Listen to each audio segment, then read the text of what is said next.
everybody. Welcome to our annual Senior Financial Aid Night. It's good to see the turnout we have.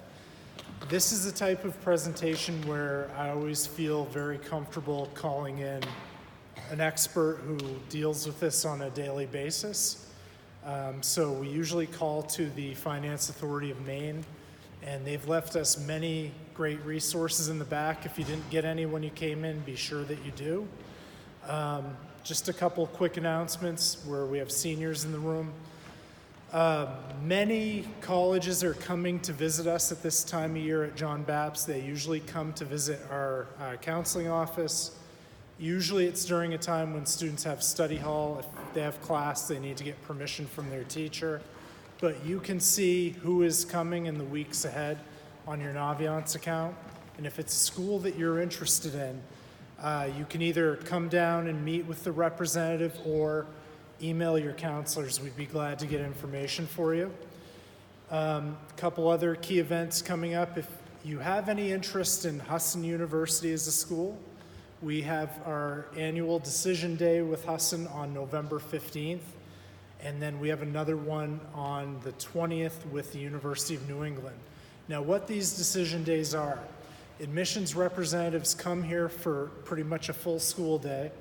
They meet with interested seniors for about 15, 20 minutes each. They review your application with you, and they usually will waive, or actually in both cases, they will waive your application fees and let you know of your decision that day. So pretty good going into December, knowing you've already had a college acceptance under your belt. So if any students are interested in either of those dates for UNE or Husson, let your counselor know and we'll certainly sign you up. Before we get going, I just wanted to recognize Mr. Eric Zells. I don't know if anyone knows Mr. Zells. He's in our development office here. And anytime we post these videos on our Facebook page, he's gracious enough to record them. So I want to thank him for doing that. And later this evening, when the presentation's done, Nikki, our speaker, and myself, we will be around if anybody has any questions. So without any further delay, I'd like to turn it over to Nikki Vachon from Finance Authority of Maine. Okay. Hi, everyone. Thank you guys for coming. We have all seniors here tonight. Anyone with juniors in the household?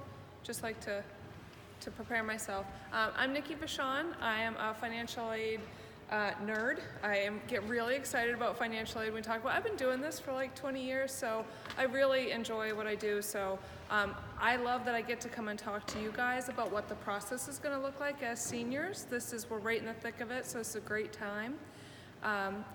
And so if you have any questions as we go, please ask me, because I've been doing this presentation like every night for a month and a half. So if I skip over something and it didn't make sense, please say, Nikki, I don't understand what you're saying. Okay?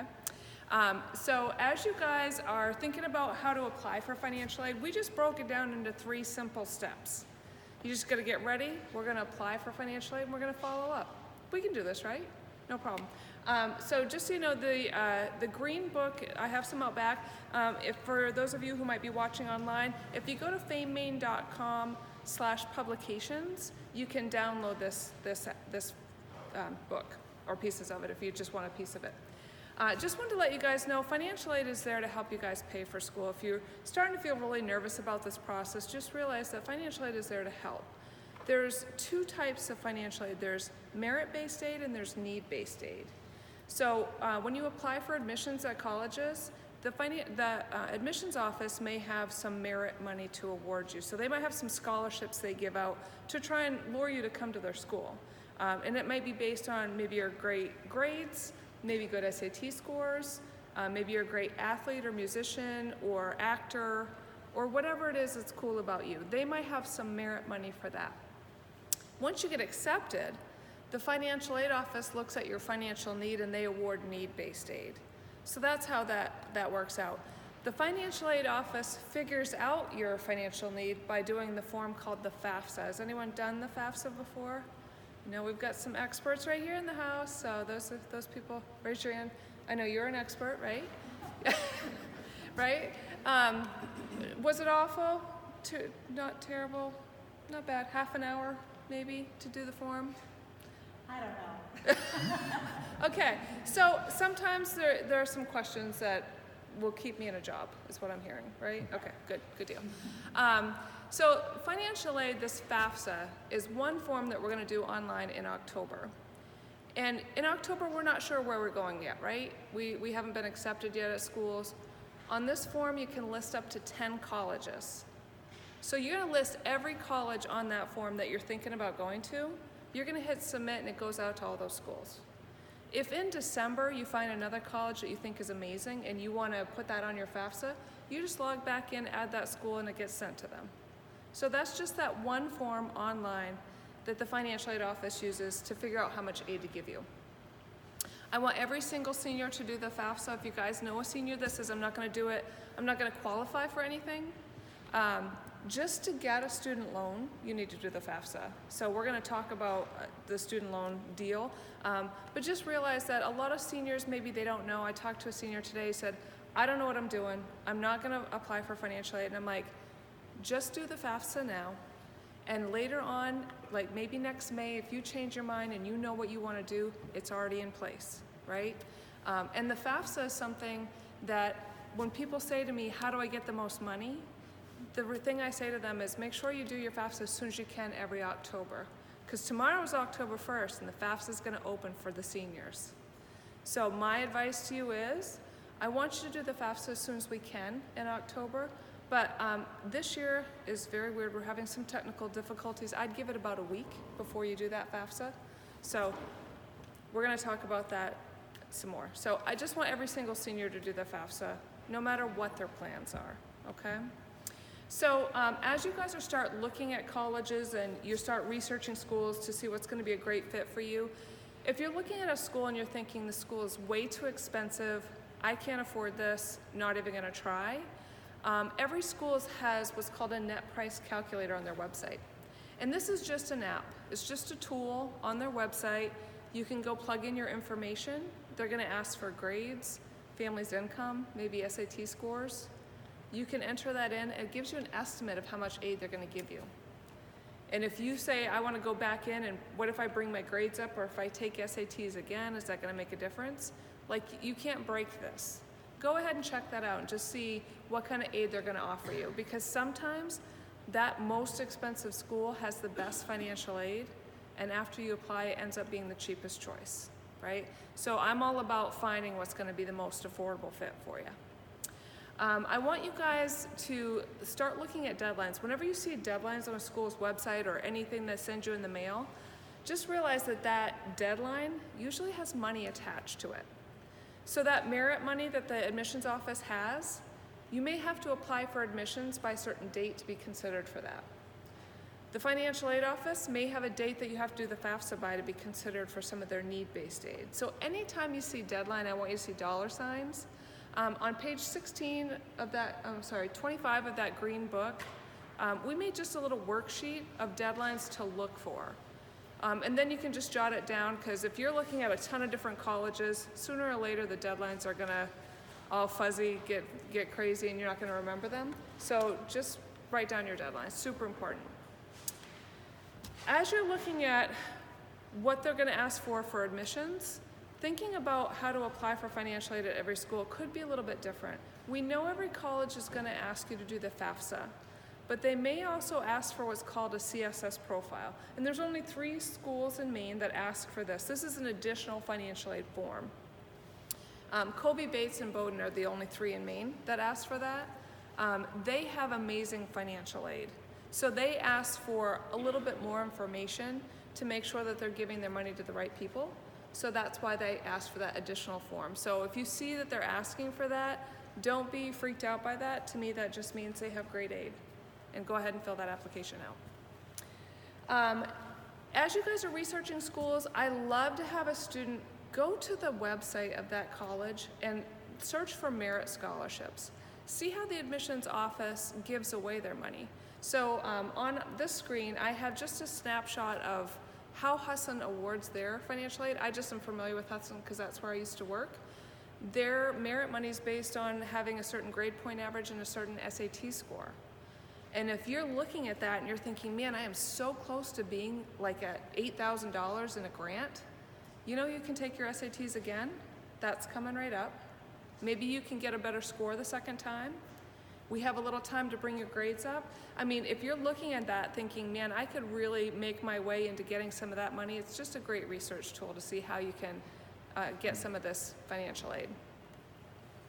There's also a website called Big Future. I don't know if you guys have looked at this before. A lot of students use this to research colleges.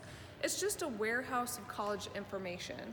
So you can go to this website and you can search for, show me all the schools in the United States that do neuroscience. And you can filter down. And then you can say, well, show me all the ones in New England. So it's basically a filtering system.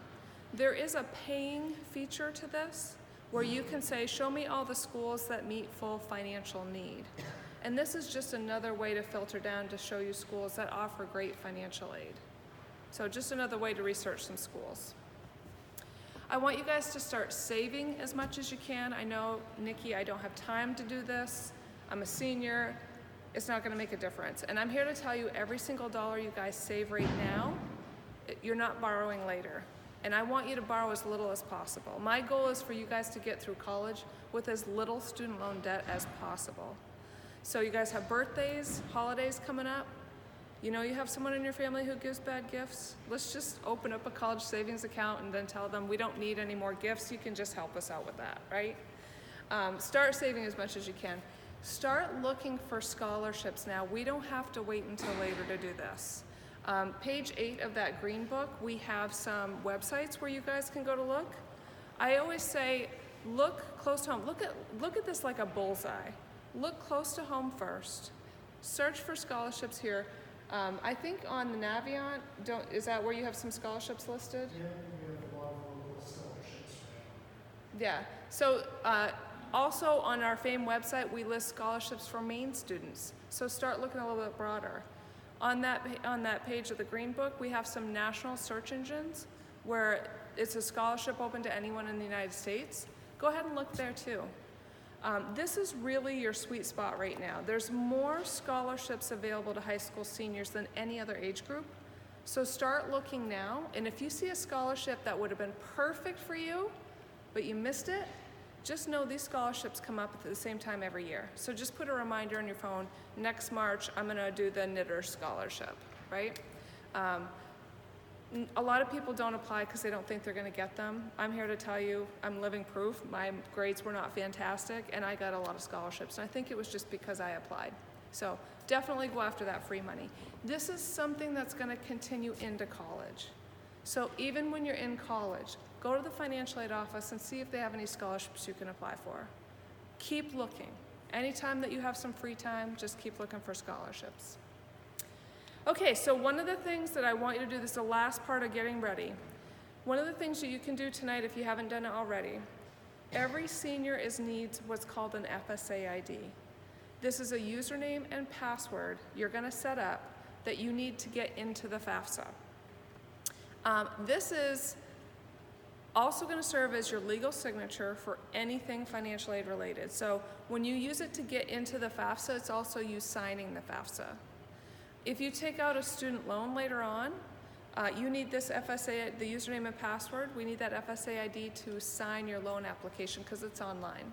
So this is something that's used for a bunch of different things. This is the hardest part about applying for financial aid, and it's not that bad. The hard part is we need this username and password for maybe the next 14 years, okay? So we created a worksheet, and you can go onto the famemaine.com website to download this, but we created this worksheet. I got a bunch out back. On this worksheet, we have the website you go to set it up.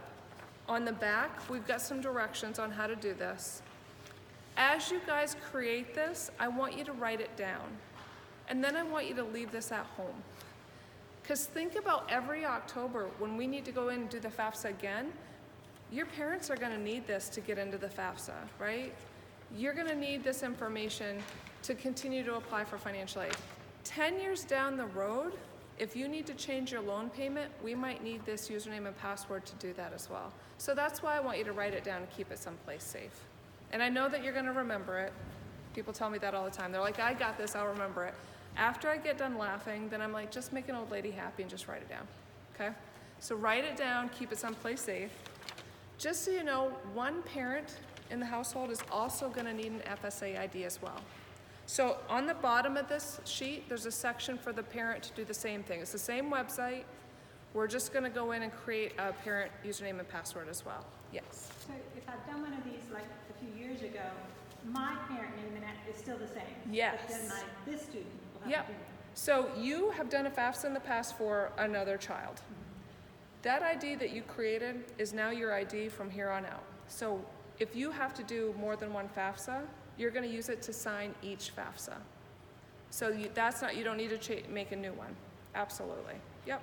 And if you have a problem, like if you're not sure what your ID is, that same website has a manage tab. The first tab you go to is create. The second tab is manage my FSA ID, where there's a link to forgot my username, forgot my password. Okay? So one parent needs one as well, but if you already have one, you don't need to create another one. So a good part of that, so let's say you forgot your ID, don't know what it is. You can't just go create a new one. This ID is tied to your Social Security number. So when you set this up, that record goes to the Social Security Administration and it checks to make sure everything is correct.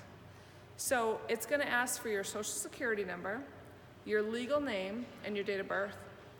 So if I set one up and I set it up as Nikki Vachon, in the Social Security Administration, my record shows Nicole, because that's my legal name. If I set my username and password up as Nikki, a couple days later I'm gonna get an email that says, this doesn't work, this doesn't match, try again. I'll have to log back in and fix it, okay? So really that's the other hard part about this, is just to make sure you have your Social Security card with you, because we really need to match those records. I see a ton of people do a typo with their Social Security number. They're not sure what it is. They mix numbers up. Take your time when you're setting this up. This is a hard part. Yes.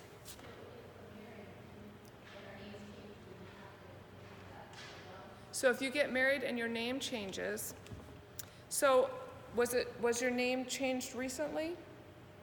No. Okay.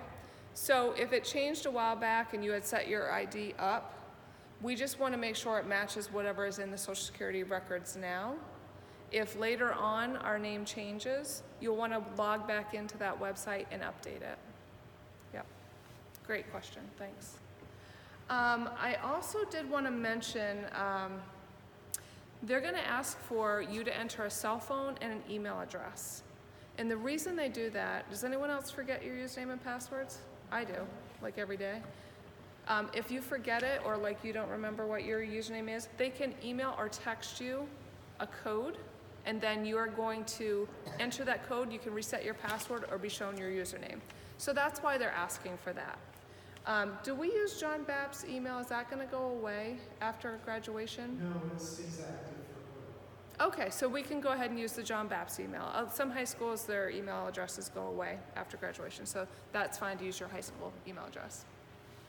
All right, so that's all get ready. Now we're at apply. October 1st is tomorrow. The FAFSA for high school seniors is gonna open tomorrow. Now you can go in there tonight and you can take a peek and see what it looks like, but that's not the FAFSA for you. So I have some people that get really excited and they wanna get a head start. Whatever you do in there right now is gonna be irrelevant come tomorrow. That's when the file opens for you. That's the 2020, 2021 FAFSA. It's super hard to say. So wait until at least tomorrow to get into FAFSA. It's FAFSA.gov, and that FAFSA stands for Free Application for Federal Student Aid. So emphasis on free. Please don't pay someone to do this for you. I'll help you for free. It's not awful. I can sit with you and we can go over it if you'd like. My card's out back and we can get together. I live just down the street. We need to do this every single October. So do what you need to do, maybe put a reminder in your phone that every October you gotta do the FAFSA. So keep in mind, if people think I do this once and I'm good, we gotta do this every October. I did wanna mention that this year there has been some technical difficulties. So I would recommend maybe not doing the FAFSA for about a week. So just to give you a heads up, like on next Sunday, there's going to be an outage on the FAFSA website. That's why I want you to just hold off on doing it, because I feel like usually on the first day the FAFSA opens, the site crashes like 20 times. So that's why I tell people, maybe not the first. There's just a lot of traffic, right? So I usually say like the 3rd is a great day to start doing this. October 6th is a Sunday, and the FAFSA is going to be shut down for a while. So let's just give you at least till the 7th, right? I want you to do this as soon as you can in October, but waiting a week is not going to make a difference. If you haven't done this by December, I'm going to start getting nervous. That's what I'm thinking, okay?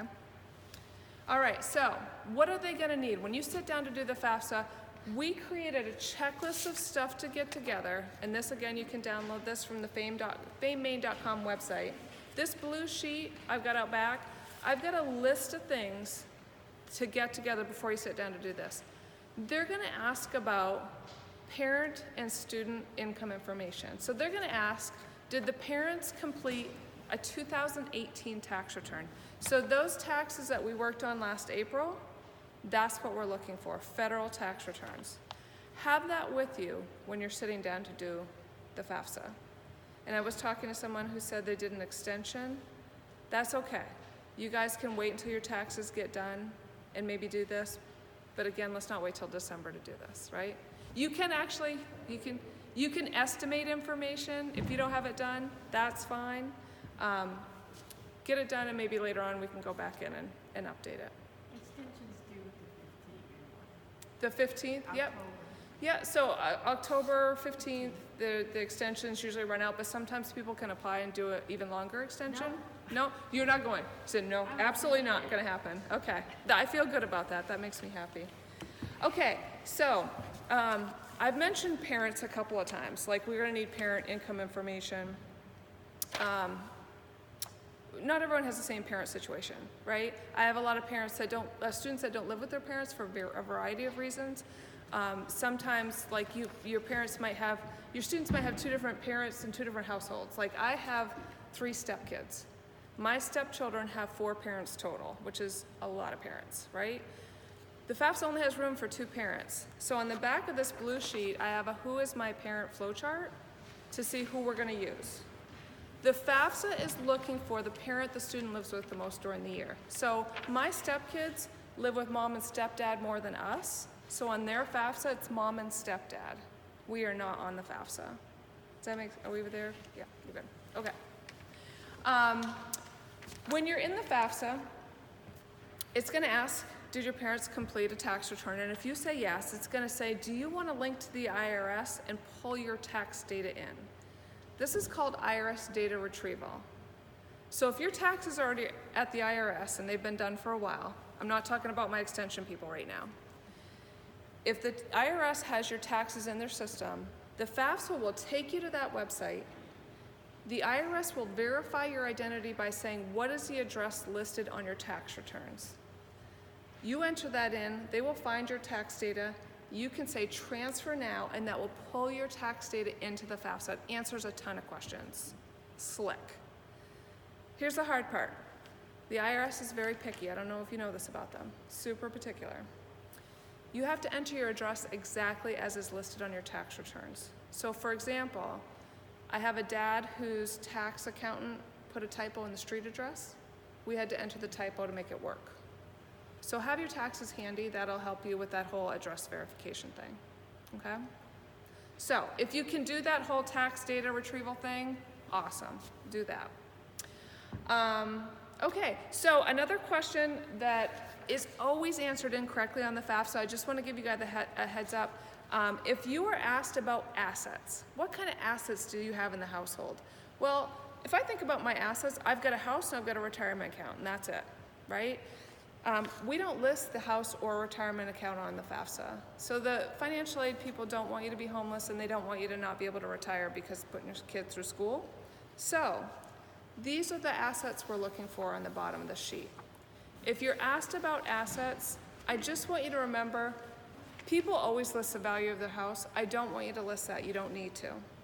They don't want you to list what's in your retirement accounts. So we don't have to list that. If you have a business, they don't want you to list the value of your business if you have less than 100 employees. So if you're asked that question, take a peek at this bottom and just say, what am I supposed to list and what do I not list? Because that's something that people get wrong every year. Okay? Any questions on that? That was kind of a weird way to explain that. Yes. Hang on, just-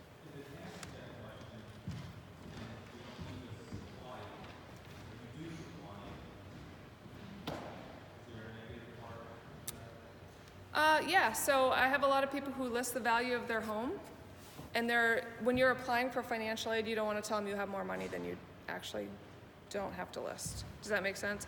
If you, I'm just trying to think how, if it does sometimes negatively affect you if you list something that you don't need to. The financial aid office doesn't know you made a mistake, so they're just going to operate with the information you've given them. So we're going to talk about checking your answers after we get done the FAFSA. So that's when I really would love to see you guys make sure you get it right. Yeah. And did you have a question?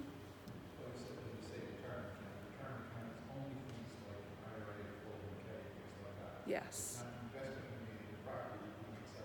Exactly. So you might have in your head that like the stocks and bonds that you have are earmarked for retirement, and that's what we're thinking of. You would actually list that. Your 401k, we're not listing that. Yeah. So that's where I want you to look at the exact wording of what they're looking for. That's great. Also, if you do have a second property and that maybe is something you're going to sell to finance your retirement, that's something we would list on the FAFSA, like a camp. Yes. So home or 401k, you do not list? Do not list. That's not going to prompt anything? No. Nope. Nope. Yep, we are not listing home. So I think the calculators for various schools do ask that. Sometimes, some schools will ask for the value of your home. Those schools are ones that are asking for that CSS profile. The CSS profile does actually ask for the value of assets. Yeah. So that to me just tells you that they are going to be a school that's going to ask a lot more questions. Yep. Yes. So do we fill one out as parents, or does she fill one out? The student is filling out the FAFSA. Ideally, the student's going to sit there and do the application. Their own account. In real life, I would love to have parents sitting there while the student does it, because the application starts asking all about the students. We get to a part of that application where the student can't answer questions. So that's where the parent has to take over and answer their portion. So it is the student's application, and the parent's going to help out. But does she log in and start? Yep. And why do we need an account? Yeah, so the student is going to log into the FAFSA and start it. Okay. The parent has an ID because the parent has to sign the FAFSA. Okay. And that's why the parent needs their FSA ID. Yep, thanks for that. Yes? So in that scenario, with filling out the thing, and if I sign in, I'm going to basically see all the same information on my sign up? Yes, so when you log in using the student's username and password, you're going to see the application where they left off, right? So the FAFSA, you can leave at any time. You can save and exit. When you log back in as the parent, because I'm just thinking of if you are not with your student when they start the FAFSA, sometimes like let's say they're at college, they started their FAFSA, you now have to put your information in and pick that up and start. So when you log in using their information, you'll see their whole application. There is a new app. There's an app.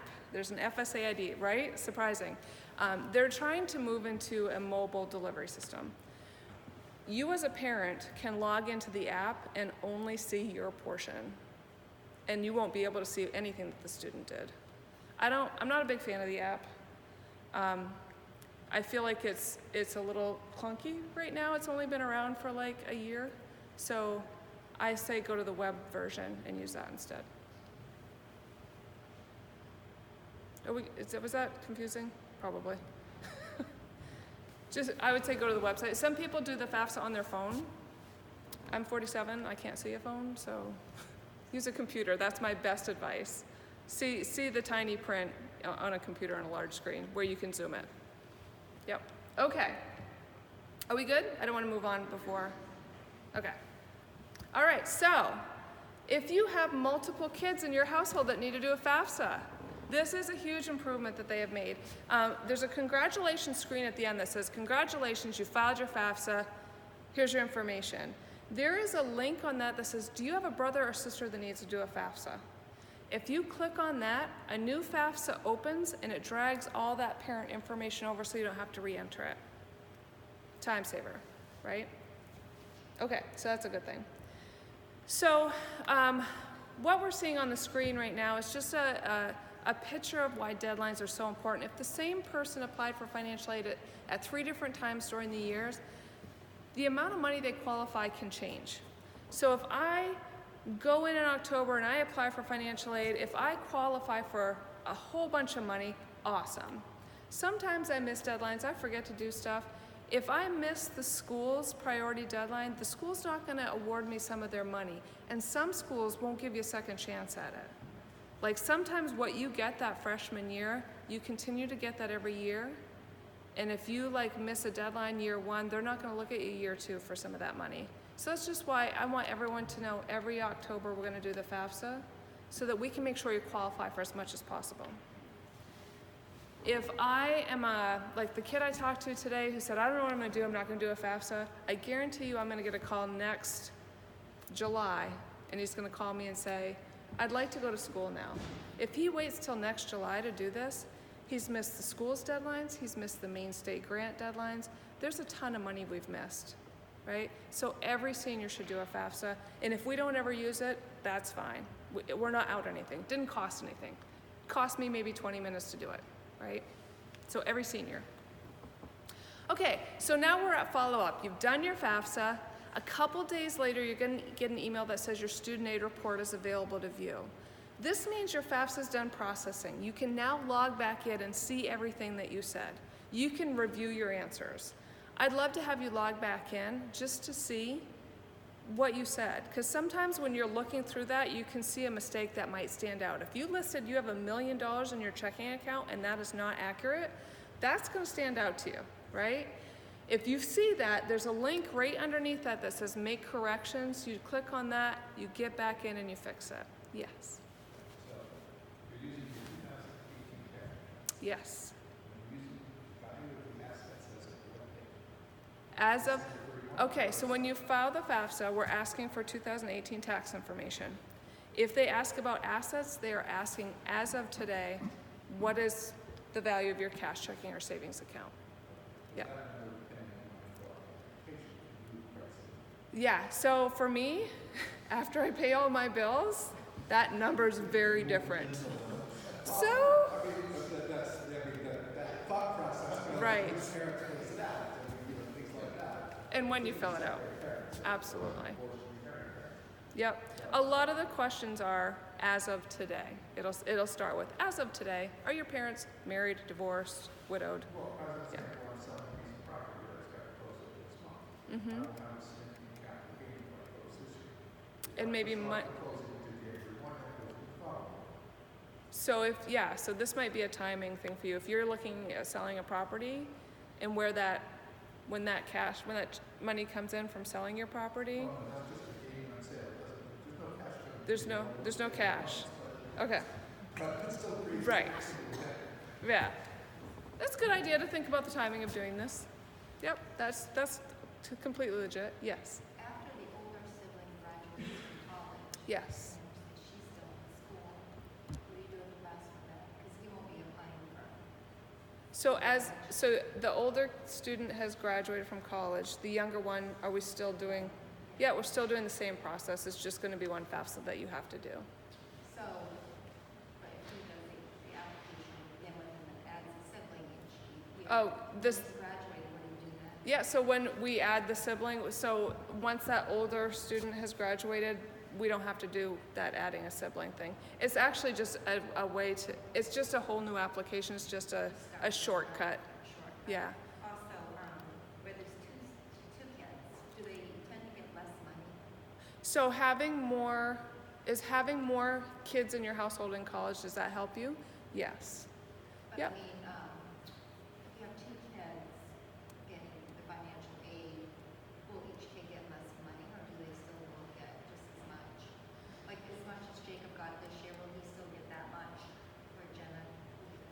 So, okay, so that, the question is, if I have the two people in college and one, Do we lose any money? do we lose any financial aid?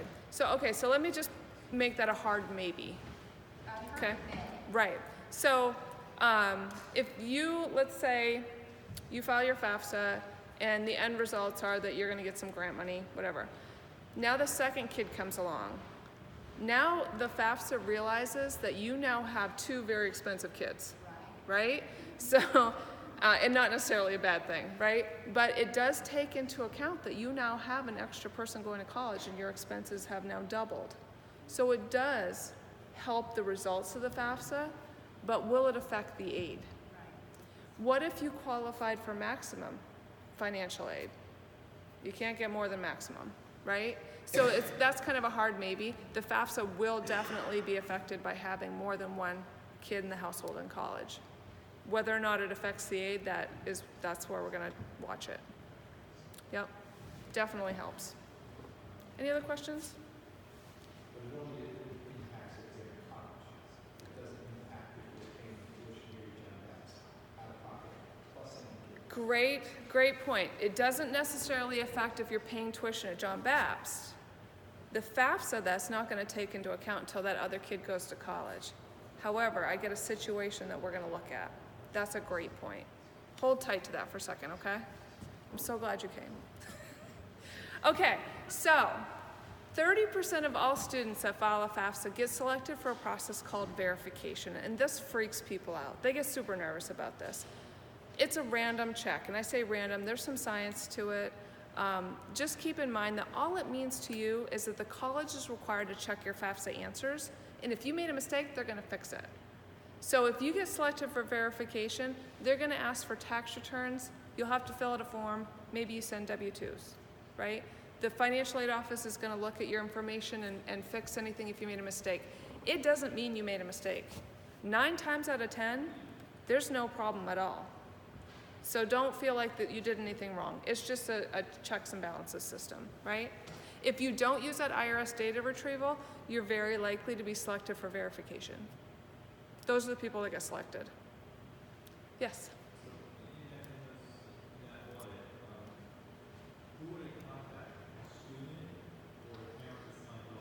So if you get selected for verification, the college is gonna send something to the student saying, we need more information from you. And the student is probably gonna have to get information from the parents, right? At this point, I know, we hope the student, this is a great time for us to be opening up mail from colleges together as a family.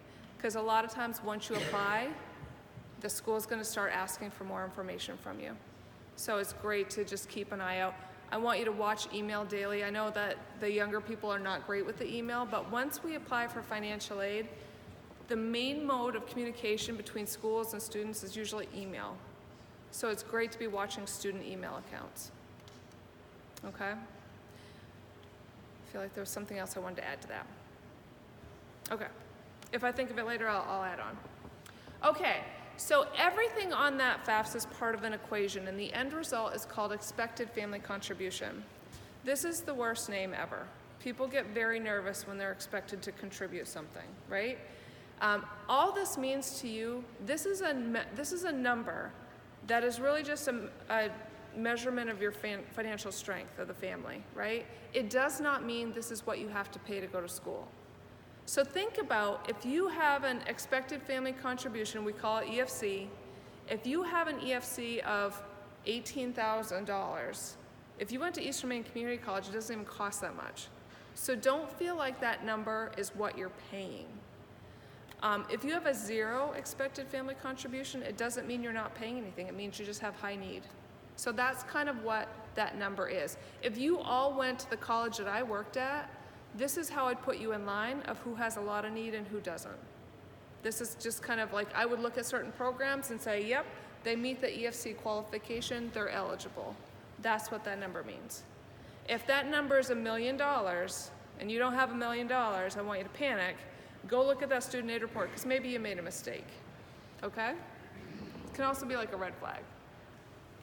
Okay, so once you get accepted for admissions at the school, The financial aid office is going to look at your FAFSA and they're going to send you what's called a financial aid notification. Sometimes they call it an award letter. It can be called a bunch of different things. All it means is if you go to that college, this is how much aid they're going to give you. So the financial aid office is going to send you this notification. It might be a letter, it might be an email, you might have to log onto a portal. Every school does it a little differently. But basically the financial aid office just notifies you of how much aid they're going to give you, right? I want you to look at that real careful and I want you to see what all those things are. I've seen some beautiful award letters that are like long and they've got so many different things. Half of it's loans. I want you to know what all those items are. Hopefully we'll see some scholarships and grants. Why do we love scholarships and grants? Why does that make me so excited? We don't have to pay them back. Free money, right? I get a colored highlighter and I just highlight scholarships and grants. I would love to see you go to that school's website and look up each scholarships and grant and see what it is. So at my school, we would have some, like an Eagle Award. Well, what does that mean to you? That might be awarded to you because you are going to be in the nursing program. But if you switch majors, if you're not going to be a business student, maybe you won't qualify for that. So I just want you to know what's tied to those scholarships. Are you going to get it every year? Is it renewable? Usually, if scholarships, if you get them every year, you have to keep your grades above a certain grade point average, and that's really important to know, right? We don't want to lose any money that we got. So just go and look those up. You might have work study listed on that notice. Usually it's right in the middle of the letter, and people just look at the total. Work study's there, it's not going to pay the bill immediately. Work study is if you want to work on campus and get a job, you can earn that amount of money. So that's not going to be available to pay the bill right away, okay? So just keep in mind, yes? So is the work study, like, the kid gets cash, or is it like work and it goes straight to your tuition? It's when a student gets hired, it's just very much like a real job. They earn a paycheck. Yeah, and you can take that paycheck, this is my dream, and I know this is never going to happen in real life. You can take that paycheck to student accounts and put it on next semester's bill. Probably going to buy pizza, do laundry, buy gas. And that's cool. I mean, laundry's super important in college, just so we know, right? So yeah, it's just a paycheck you can earn. If you don't see work study on that notice and you do want to work on campus, at my school we didn't have enough work study funds to pay all of our students, so we set up another account called Job Bank. So if you want to work on campus and you didn't get work study, go to the work study office and just see if you can get a job. We had jobs on campus and it's a great opportunity. Great. Okay, so every student is going to be eligible for a student loan. The FAFSA makes you eligible to get a student loan. The student loan is called the direct loan and it is in the student's name. No credit is needed. Sometimes this is zero interest while you're in school. You don't have to pay it back until you're done school. We don't need a cosigner. If we need to borrow, this is where we start because it's usually the cheapest deal and there's some benefits to having it. It's super flexible on repayment. Sometimes there's some loan forgiveness options. So if we need to borrow, this is where we start. Okay, that's a direct student loan. Yes? Mm-hmm. If the student is 16 or 17, they can. Yes, underage students can. It's one of the weird things about the financial aid. Yeah. Yep. It's only a certain amount that you can get. Freshmen get $5,500. So, and also another thing about that, if you didn't need that whole $5,500, you could just say, I will only need $500. And maybe next January the car breaks down and we need to fix it, we can tap into that money later, too. Direct student loan. Yep, so you're gonna see that loan on that financial aid notice. And that's something that's available every year when you do the FAFSA. Every year students are eligible for this.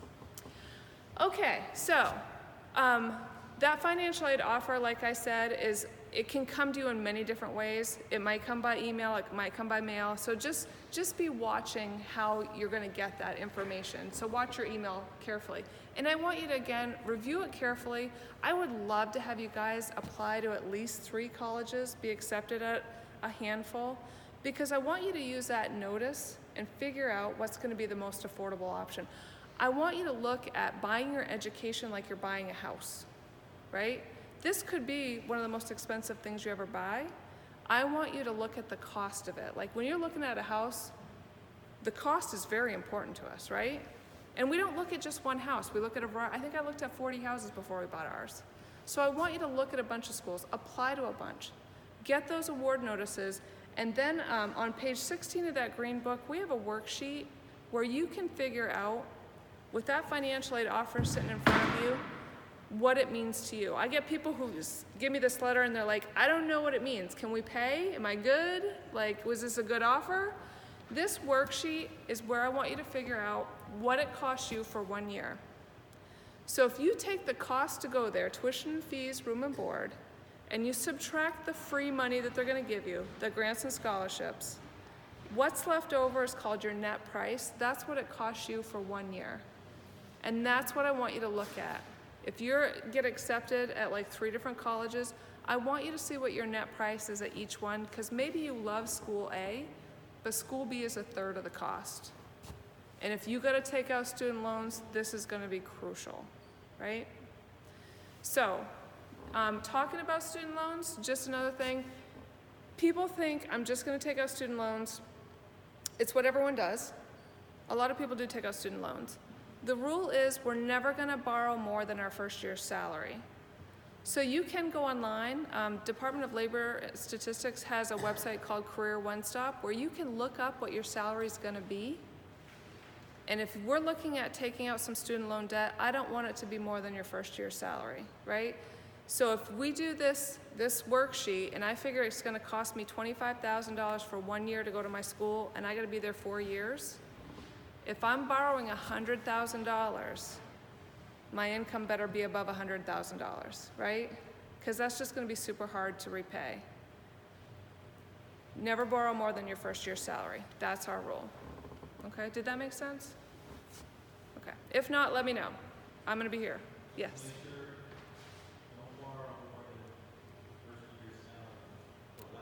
For your whole education. Yep.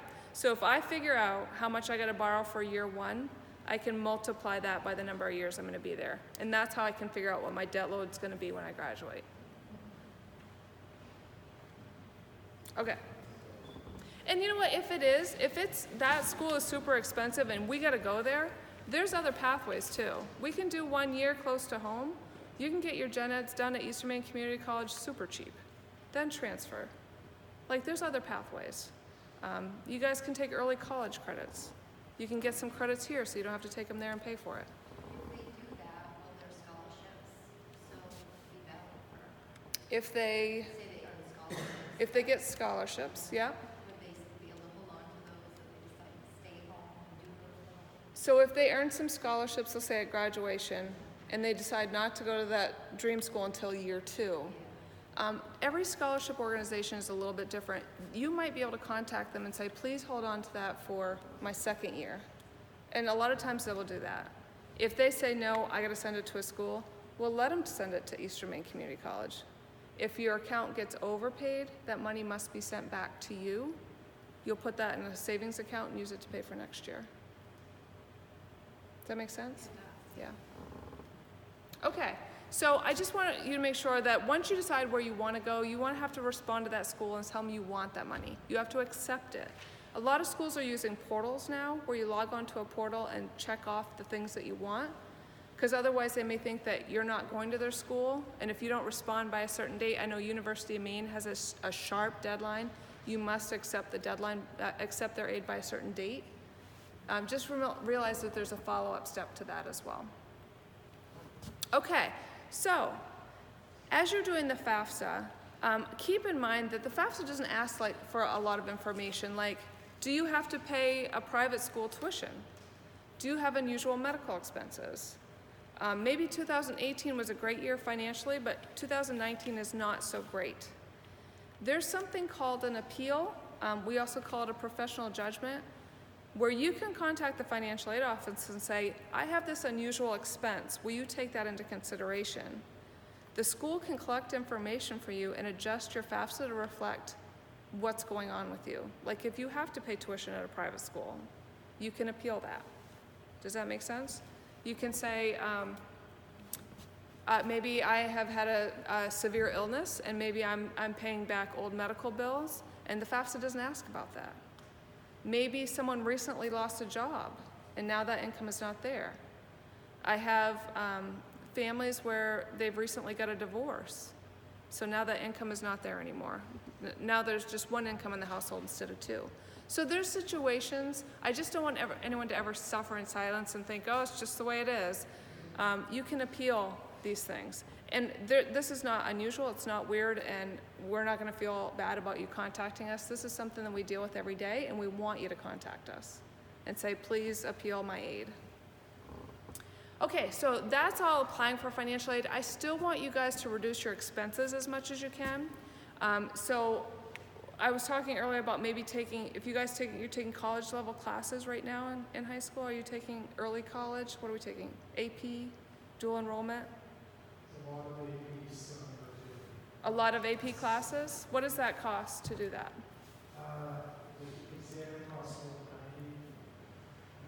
$90 to do college level classes here for each class. At my college, one class was $1,500. So you can take it here for $90, or maybe pay more.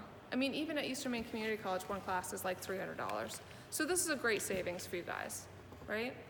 I want you to look at the bill real carefully. When you get a bill from college, I want you to see what you can get off that bill. You're all gonna be billed for student health insurance. The reason that they do this is when you walk on that campus, if you don't have health insurance and you get hurt, you're a liability to that school. So they're gonna bill you for student health insurance. If you have your own insurance, you can get that off your bill by doing a waiver. You can say, I already have insurance, this is my information, take that off my bill. That's usually at least $2,000 that we can remove. There's a deadline for that. If we don't get that done by that deadline, you're stuck with that insurance, and now you have two. But you know, it's a $2,000 expense you didn't need. Books is a great place to do some shopping. If you guys are doing AP, maybe you've been doing some shopping online for books. Whenever I work with a student who has their schedule sitting in front of me, we find out what books are needed for those classes, and then I go online shopping. Amazon, Chegg, you can buy digital copies, you can do rentals, you can buy used books. Books are expensive.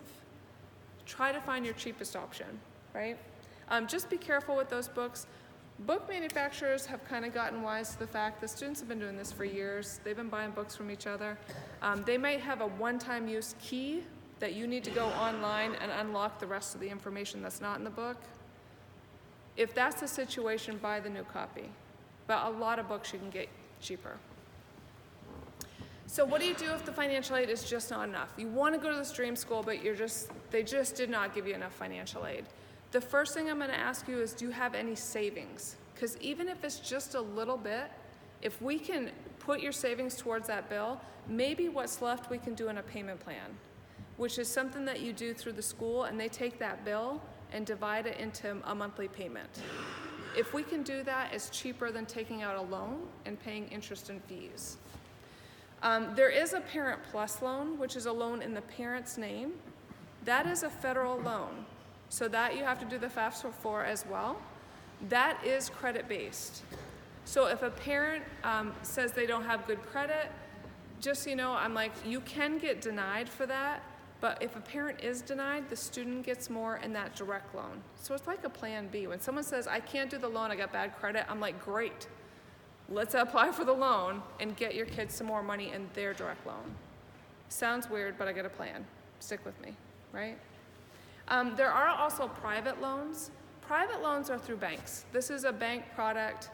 There's a bunch of banks in Maine that offer educational loans. That's a loan in the student's name with a cosigner. That is credit-based, so you have to have some credit in order to get that. If you're gonna go this route, at first I'm gonna say make sure we're not borrowing any more than we need. But also I wanna make sure you shop around for a good deal, because these banks are competing for you as a customer, and they all charge different interest and fees. We have a website called theloanforme.com, where you can look at some loans in Maine and you can compare them side by side. See what the interest and fees are. So there's all different ways to save for college. We can put it under the mattress, we can put it in a savings account. Neither of those ways are gonna make us any money. These plans are college investing plans. This is like investing in the stock market like you do with your retirement account. The difference with these plans that I have listed, if you make any money on these investments and you use this for higher education, you are not taxed on the earnings. So these are college investing plans. I mention this because Maine's 529 plan is called the Next Gen. Please grab one of these brochures out back or go to thenextgenforme.com. The college investing plan is designed to get people to start saving for college. We'd love it if you start early, but I didn't, so I can tell you that I got a late start to this. If you are a Maine resident and you open up a Next Gen, they will put $200 in to get you to start saving for college. This is just a benefit that Maine has, which is amazing. Other states don't do this, or they don't do it at this level. But they also match money that you save at 50%. They will do that up to $300 a year. So what I mean by this, if you open an account, you are a Maine resident, we can get some money in before the end of this calendar year. They're gonna take a snapshot of that account, see how much you've saved, and they will match it at 50%. The most matching grant you can get is $300. So if you can get $600 in there, they're gonna put in another $300. That match usually happens about March of next year. At least open the account and get $200, okay? So this is something you can continue to do even when you're in college, just to get a little bit more grant money. Okay, any questions on that? Okay, super far in the future, I just want you to put it in the back of your mind. There are tax credits for having someone in your household be in college. So when you go to do your taxes after you've had someone in college, tell your tax preparer, my husband is self-employed, but he's also a teacher, so we end up paying in every year until my stepson went to college and we get a huge refund. It was awesome. But we use that refund to pay for next semester. So this is sort of like a strategy for paying. All kinds of things I said tonight. This is a lot of information to take on. I'm so sorry that this is like, my husband says this is like drinking from a fire hose. This is a lot, right? On page 24 of that green book, we have a senior year planning checklist. When you guys leave here, take that out, put it on the fridge, just so you can see where you're at and what's coming down the pike, because this is like a year-long thing. We're gonna still be thinking about financial aid when it comes, you know, in January, when you start to really hone in on your scholarship search. Or in March, when you get that award letter, that financial aid notification. This just kind of gives you an idea of what's gonna happen and when. There's all kinds of resources out there. Please get on the FAME mailing list. It's famemaine.com/join, or you can fill out, I've got some contact cards out back in a little box. Fill that out. Parents and students can both get on our mailing list. We don't sell your information. We email you every October and say, hey, it's time to do your FAFSA. Or the FAFSA's changed this year, here's some things to look for. So we don't send you a lot of communications, but we do like to tell you what's going on. We'll also tell you that we have a FAFSA lab coming up in your area. So I'm gonna be at United Technology Center on Wednesday, October 16th at 6 p.m. I get people who work in financial aid to come to this, and we help people do FAFSAs. It's free to you to come. There may be some drawings for people who come, so please come and join us. If you want some help doing your FAFSA, I'm gonna be there. So on page 18 of that green book, just wanted to also let you know, FAME has paid a subscription to iGrad. This is an online financial literacy program where students can get an account, log in, and look for information like, how do I write a great scholarship essay? Or what school's a good fit for me? But there's also a scholarship search engine in there. So something to check out. Please take one of my business cards. Call me if you have questions. I'm a free resource to you guys. You can email me. If for some reason you can't reach me and it's a financial aid emergency, please call our customer service team. They are amazing. Monday through Friday, 8 to 5, they are there for you guys to help. Nothing we haven't heard before, so please give us a call. That's it for me, other than to say please follow us on our social medias. Another thing that I do for my job is I find scholarships for you guys to apply for, and we list them on our social media, so please follow us. And also we have a YouTube channel where we have little snippet videos on how to set up your FSA ID or what is verification. So we have some information out there as well. Any questions? Who are you gonna call when you have a question? Right? Yes.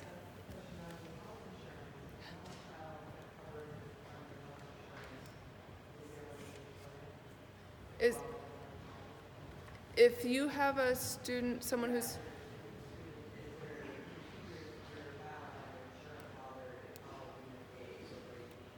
yes, yeah, so you can keep your child on your health insurance until age 26.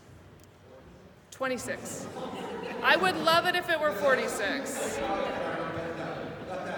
Yep. I mean, unless the laws change. Yep. Definitely. Yes. If you have two children that have to do a FAFSA, it does not matter which FAFSA gets done first. Doesn't matter at all. You can do either one first. That other feature is just a shortcut to be able to do your FAFSA quicker. Doesn't matter which one. Yep. Just make sure they both have an FSA ID before you start. Yes? Do you still recommend waiting a week to sign up for the FAFSA? I think you can get your FSA ID now, which I'd recommend. If you guys got super excited and wanted to go home tonight and do it, that'd make me happy. Or tomorrow, whatever. I would love to maybe after October 7th to go in and do your FAFSA. I just feel like this year there's some weird technical difficulty stuff. I mean, you can go in and you probably are gonna have no issues, but I hate it to see people get in there, get frustrated, walk away, and then they forget to do it.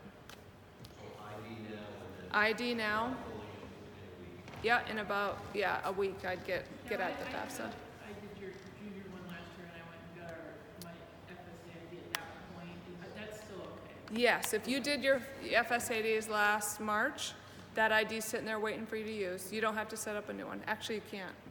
So yeah, and if you have a hard time, like if you lost that sheet of paper where it was written down, you didn't because you have it. You're amazing. Thank you. Thank you. Yes.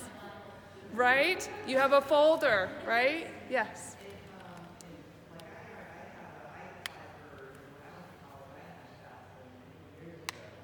Mm-hmm.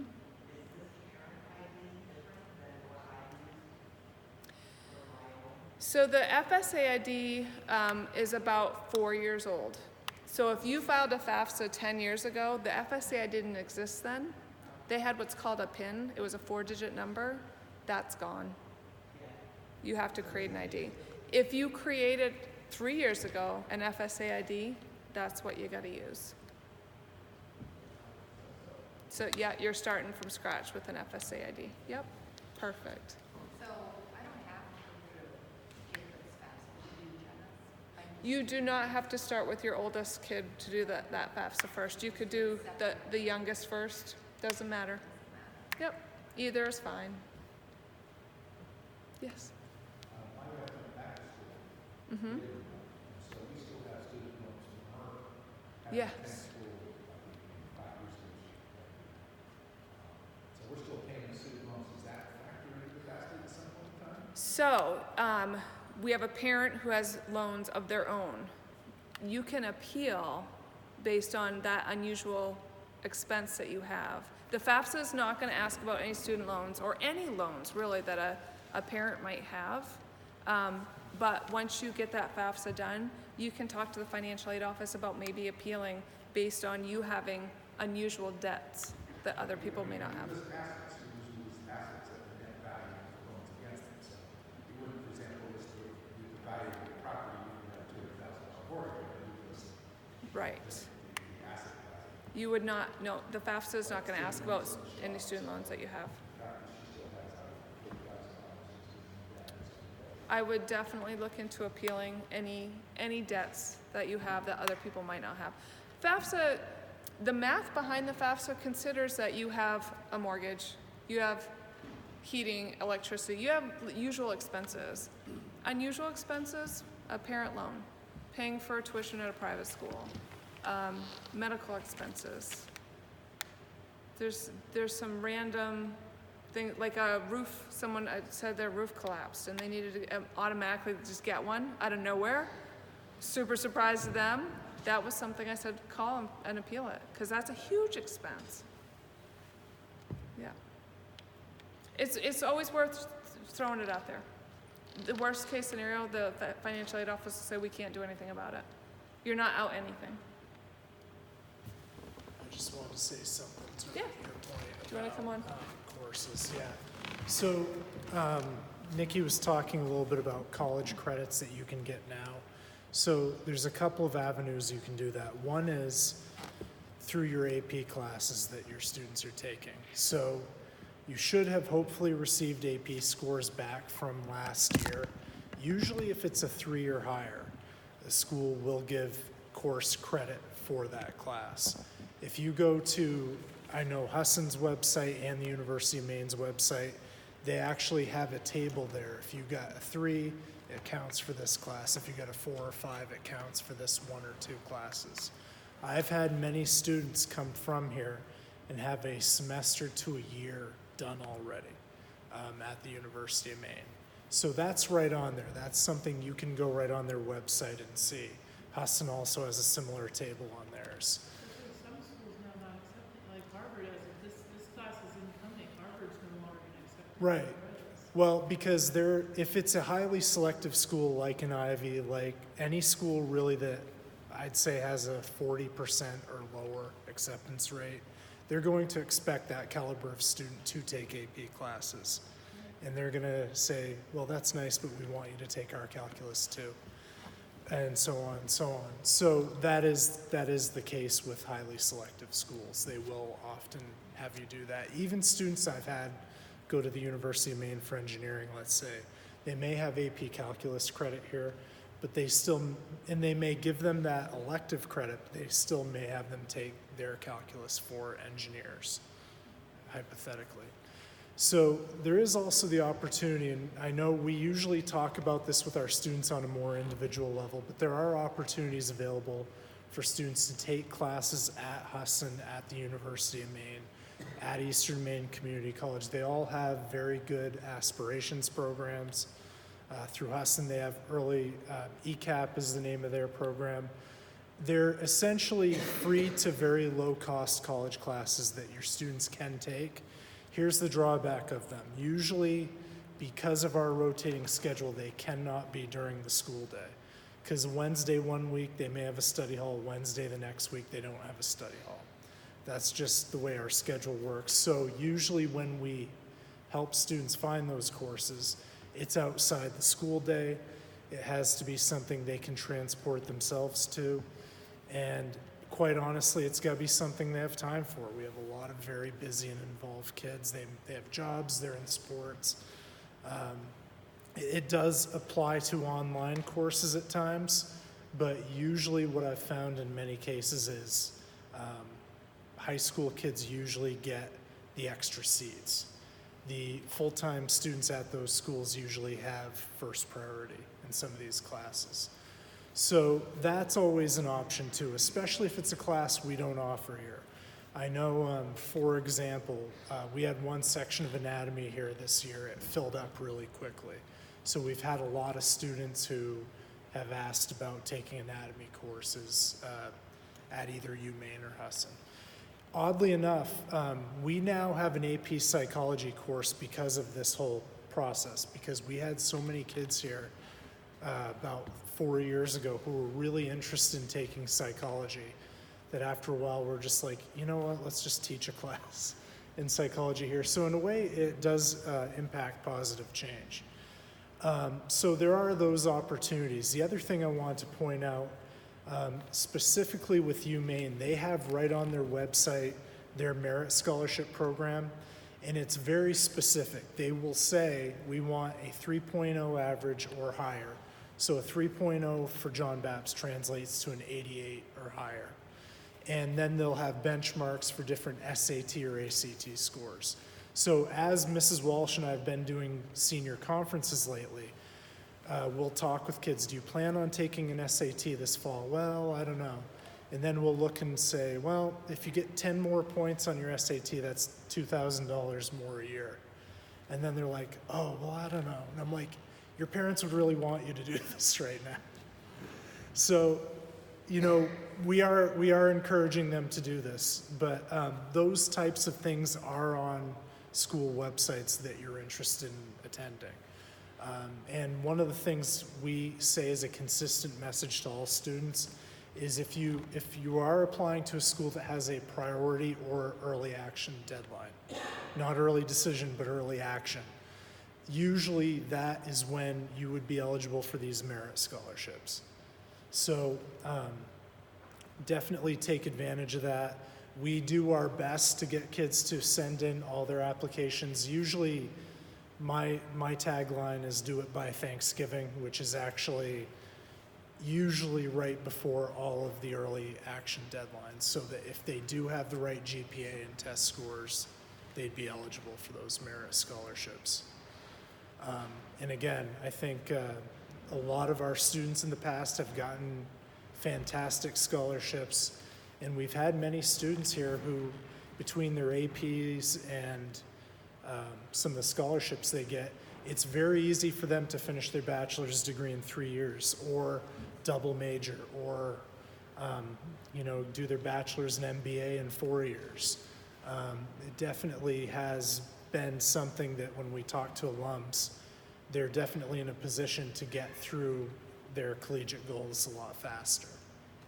So just thought I'd put that out there since it was brought up. Any questions about any of that?